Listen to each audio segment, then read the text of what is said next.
waa shacab banaanbaxaya oo rasaasta hoos loogu dhigay. Shacabkii halkii ay carari lahaayeen iyagoo dhagaxyo ku dagaalamaya ay ciidankii booliiska fooda isdarayaan. Halkaasi waxaa ka dhalanayso dhibaato aan la soo koobi karin. maxaa daawada ka dhacay qeybo Muqdisho ka mid ah si gaar ah degmada Waaberi oo aadan adigu ogeyn? aniga ayaa ka dabageynaya.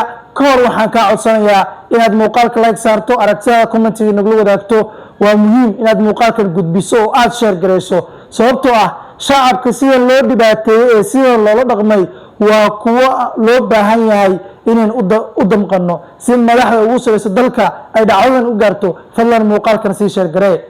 degmada Waaberi ee gobolka Banaadir, gaar ahaan xaafad degmadaasi ka tirsan oo lagu magacaabo Buule Eelay, si gaarana uga tirsan laanta hanti wadaag ee degmadaasi, waxaa maanta halkaasi isku dhacyo rabshado wata oo khasaare xooggan geystay uu ku dhex maray dad shacab ah iyo ciidan booliis ah. haddaba maxaa keenay dhacdadan? aroortii hore ee maanta, gelinkii hore ee maanta, ciidamo booliis ah oo ka tirsan booliiska gobolka Banaadir ayaa ku soo jarmaaday xaafadan iyada oo guri walba ay ku qoreen dumis, taasoo ka dhigan in maalmo kadib ay cagafta xaafadaas soo geli doonto oo ay si bareel ah u dudumin doonto oo ay u xaaqi doonto. kadib shacabkii ayaa arrintan ka dhiidhiyey, diidayna in hantidooda shakhsiga ah la dhaco, guryahoodana la dumiyo. taasi ayaa keentay inay banaanbaxan ay sameeyaan iyagoo cadaalad raadinaya.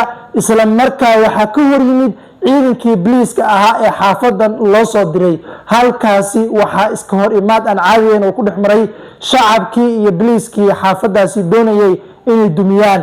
booliiska marka ay shacabku fooda isdareen waxa ay rasaas hoosta ay ugu dhigeen shacabkii. tani waa rasaastii la doonayay in shacabkan iyo dadweynahan lagu ilaaliyo, amnigooda lagu sugo, iyagoo lagu difaaco. rasaastii ayaa hoos loogu dhigay, taasoo ugu dambeyntii markaasi keentay in shacabkii iyo booliiskii ay fooda isdaraan, shacabkuna ay ku dagaalamayaan dhagaxyo oo keliya.